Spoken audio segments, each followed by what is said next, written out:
మా శ్రేణులతో కూడా అలర్ట్ అయ్యారు కదా. అందుకే కాంగ్రెస్ పార్టీ సంబంధించి భారీ మేడ రాబోతుందని చెప్తా ఉన్నాం మేము.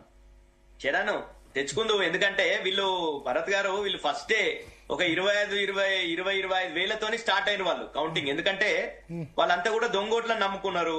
అదే విధంగా 20,000 వేసారా దొంగోట్లు? 20,000 అంటే వాళ్ళ ఫస్ట్ కౌంట్ వాళ్ళది 25 వేలతో స్టార్ట్ అవుతుంది అనుకున్నాం. అందుకే 30,000 50,000 వస్తుంది అనుకున్నాం. కానీ ఇప్పుడు 30,000 అంటుడు కదా చరణ్ గారు. ఆ దొంగోట్లని మేము సగం కట్టడి చేసినాం కాబట్టే మెజార్టీ తగ్గుతుంది అంటుండ ఆయన. విషయం ఏంటంటే వాళ్ళు ముందే భారతీయ జనతా పార్టీ సరెండర్ అని చెప్తుంది, దాని వల్ల తగ్గుతుందని చెప్తున్నా. భారతీయ జనతా పార్టీ గమనించినంత తెలంగాణలో ఈ రోజు బీఆర్ఎస్ పార్టీ మీద పోరాటానికి ఎవరెవరు కాలు దూతున్నారో తెలుసు. ఎందుకోసం ఎవరు చెప్తే ఎవరు ఆదేశాలతోని బండి సంజయ్ గారు ప్రచారానికి వచ్చిండ్రు, ఏ డివిజన్ లో ప్రచారం చేసిండు, ఏం మాట్లాడిండు అని అందరు కూడా గమనిస్తారు కదా. చరణ్ గారు మీరు అన్నంత మాత్రాన అది కాదు, ప్రజలు గమనిస్తున్నారు. 100% మీకు నిజంగానే నిజాయితీగా ఎన్నికలు కొట్లాడేటటువంటి దమ్ముంటే మీరు ఇన్నిగానే అడ్డగోలుగా మీ ఎమ్మెల్యేలు చట్టం తెలియనట్టు, ఎన్నికల నియమావళి తెలియనట్టు మొత్తం కూడా ఒక ఉప ముఖ్యమంత్రి ఏ విధంగా పోతాడండి ఆ కాన్స్టిట్యున్సీకి, ఏ విధంగా పోతాడు, ఎట్లా పోతారు, మంత్రులు ఏ విధంగా పోతారు, మీరంతా కూడా అరాచకాలు చేయడానికి. ఎమ్మెల్యేల మీద మేము కంప్లైంట్ ఇస్తే అప్పుడు కేసులు నమోదు చేసారు తెలుసా మీకు? ఎందుకు నమోదైనాయి కేసులు? ఎప్పుడు మా వాళ్ళు ఎంటర్ అయినరు? ఎప్పుడైతే మీ దొంగ ఓట్లని మొత్తం 2,000 మందిని ఆ ఫంక్షన్ హాల్లో పెట్టి యూసుఫ్ గూడలో పెట్టి అదే ప్రయత్నం మీద దొంగోట్లు వేయాలని ప్రయత్నం చేస్తున్నారో దాన్ని కట్టడి చేయడానికి మా వాళ్ళందరూ, ఆ సునీత గారి శక్తి సరిపోక మా వాళ్ళందరూ కూడా రావడం జరిగింది. ఆడొచ్చినాం. పోలింగ్ బూత్ల కాడికి మా ఎమ్మెల్యేలు ఓలే, పోలింగ్ బూత్ల కాడికి మా మాజీ మంత్రులు ఓలే.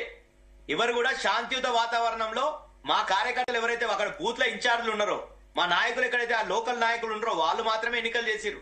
మీలాక ఎంఐఎం నుండి అరువు తెచ్చుకొని ఎంఐఎం ఎమ్మెల్యేని కొన్ని డివిజన్ల బూత్లు అప్పచెప్పి బూత్లను మొత్తం హైజాక్ చేసి మొత్తం కూడా మీరు చేసినటువంటి బూత్ క్యాప్చర్లు, మీరు చేసినటువంటి పంపిణీ డైరెక్ట్ గా దొరికింది కదా. ప్రజలు గమనిస్తారు చరణ్ గారు. ప్రజలు అంతిమంగా న్యాయ నిర్ణేతలు ప్రజలు. మనం ప్రజలని మన్ననలు పొంది గెలవాలి.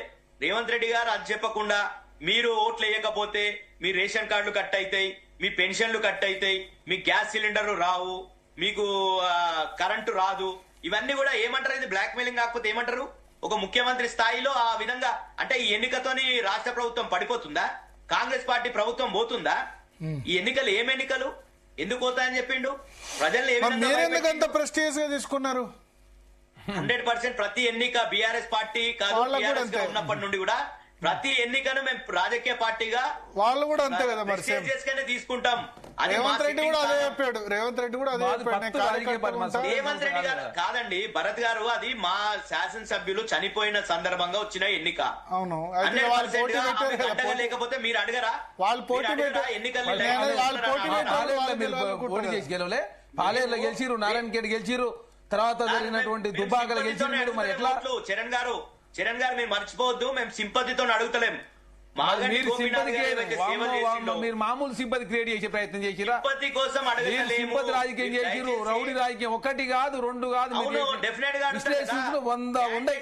క్యాండిడేట్ ఎన్నికల్లో బరిలో నిలిస్తే ఆయన పుట్టు పూర్వతరాలు అన్ని కూడా బయటకు వస్తాయి కదా.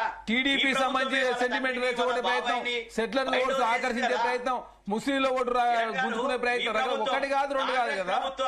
కాంగ్రెస్ ప్రభుత్వమే చిన్న శ్రీశైలం యాదవ్ గారిని, అదే విధంగా వాళ్ళ తమ్ముణ్ణి, మిగతా రౌడీ షీటర్లు అంతా బైండ్ ఓవర్ ఎవరు చేసిండ్రు? మేం చేసామా? అరే ఎలక్షన్ కమిషన్ చేస్తుంది. నవీన్ యాదవ్ మీద చెప్పండి, ఏమన్నా నవీన్ యాదవ్ గారి మీద కేసులున్నాయా? మీరు చెప్పండి, నవీన్ యాదవ్ గారి మీద కేసులున్నాయా? నవీన్ యాదవ్ మీద కేసులు లేవు కదా. కేసులు లేకుండా కేసులు అని చెప్పేసి మీరే ముద్ర వేసి మేమేలే. ఎన్నికలలో గుండాలను వేసుకొని బూత్ల దగ్గర పోయి మీరు చూసిరా గుండాలని? అంటే యాదవ్లు బీసీలు మీ గుండాలా కనపడ్డారు. అందుకే జూబ్లీస్ లో బీసీలు యాదవ్లంతా బీఆర్ఎస్ పార్టీకి సైడ్ లేకుండా కాంగ్రెస్ పార్టీ సైడ్ ఇదే మాట్లాడు. యాదవ్లకు మంత్రి పదవి ఇప్పించుకోండి. అన్ని అయితే ఏది అప్పుడు చేస్తాం కాంగ్రెస్ పార్టీ. యాదవ్లకు మంత్రి పదవి ఇవ్వండి, యాదవ్లకు ఎమ్మెల్సీ ఇవ్వండి, మీకు ఎమ్మెల్సీ ఇవ్వనండి రేవంత్ రెడ్డి గారిని. అవన్నీ చేతగాక మీ గొర్రెలను తీసుకుపోయి గాంధీ భవన్ కి తీసుకుపోయారు. గొర్రెలకు యాదవులకు కుర్మలకు మంత్రివర్గంలో స్థానం లేదని. అదే విధంగా మునూరు కాపులకు మంత్రివర్గం లేదంటారు, లంబాడలకు మంత్రివర్గంలో లేదు. మైనార్టీలకు మేమంతా అడగంగా అదొక మైనార్టీల ఓట్లని ప్రభావితం చేసేందుకే అజరుద్దీన్ గారికి మంత్రి పదవి ఇచ్చారు. మీకు 2 సంవత్సరాలు గుర్తుకు రాలే. 42% అన్నారు. 42% మీరు పదవులలో లేనికి ఎవరు అడ్డుకున్నారు మిమ్మల్ని?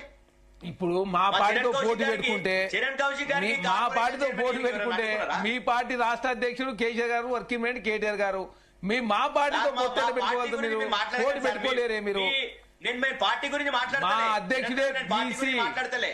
బీసీలకు మేము అత్యధికంగా నేను మాట్లాడేది రాజ్యసభ ఎమ్మెల్సీలు నామినేటెడ్ ఒకటి కాదు రెండు చాలా మీరు ఇచ్చిన చట్టబద్ధంగా ఇస్తానన్నటువంటి పదవుల విషయంలో మాట్లాడుతున్నా నేను. మీరు ఏది హామీలు నెరవేర్చకుండా 6 గ్యారెంటీలు ఎక్కడ పోయినాయి? మహిళలు అడగలే? మీ జూపల్లి కృష్ణారావు గారికి వృద్ధురాలు అడగలేదా? ఎక్కడ పోయింది? 2 సంవత్సరాలు అయింది. 4 సరే ఫైనల్ గా అడగలేదా? ఫైనల్ గా మీ మెజారిటీ యా, ఎందుకని? చర్చ క్లోజ్ చేద్దాం. ఫైనల్ గా మీ మెజారిటీ లేకపోతే డెఫిసిట్ ఎంత? డెఫినెట్ గా సైలెంట్ వేవ్ అంతా మాతోనే ఉంటది. 100% 10,000 12,000తో మేమే గెలుస్తాం. వాళ్ళు ఎన్ని దొంగోట్లు వేసినా, ఏం వేసినా 10,000 12,000 అయినా 30,000 మీరు అంతే. సార్ ఇప్పుడు కాంగ్రెస్ పార్టీ గెలుస్తుంది కాబట్టి షేక్ పే ఇప్పుడు చెప్పండి, యూసుఫ్ కూడా ఫంక్షన్ హాల్లో షేక్ పేర్లు వేస్తారు మీరా? వీళ్ళు అనేది ఏంది? యూసుఫ్ కూడానేమో ఫంక్షన్ హాల్లో 2,000 మంది ఉన్నట్టు, షేక్ పేర్లేమో దొంగ ఓట్లు. మరి ఎట్లా అవుతుంది ఇది? ఎక్కడ దొంగ ఓట్లు ఎక్కడ? అంటే దగ్గర చేసి కాంగ్రెస్ పార్టీ ఒక్క గెలవబోతుంది దగ్గర కాబట్టి కాంగ్రెస్ పార్టీలో బురద వెళ్ళాలి. నవీన్ యాదవ్ గారి క్యారెక్టర్ అసెస్మెంట్ చేసే అంటే జనాల్లో పల్సన్ చేసే ప్రయత్నంలో రౌడీ అని చెప్పి ముద్ర వేసే ప్రయత్నం, మహిళా సెంటిమెంట్ తీసుకొచ్చే ప్రయత్నం, ముస్లింలతో మాతోటే ఉండని చెప్పే ప్రయత్నం, అదే ఫేక్ సర్వేలు క్రియేట్ చేసి ఏకంగా సర్వేలు చూపించే ప్రయత్నం. కాబట్టి కాంగ్రెస్ పార్టీ భారీ మేడతో గెలవబోతాం. సర్వేల కన్నా థ్యాంక్ యూ చరణ్ కౌశిక్ గారు, సుప్రద్ పటేల్ గారు. మొత్తానికి చూద్దాం 2 పోస్ట్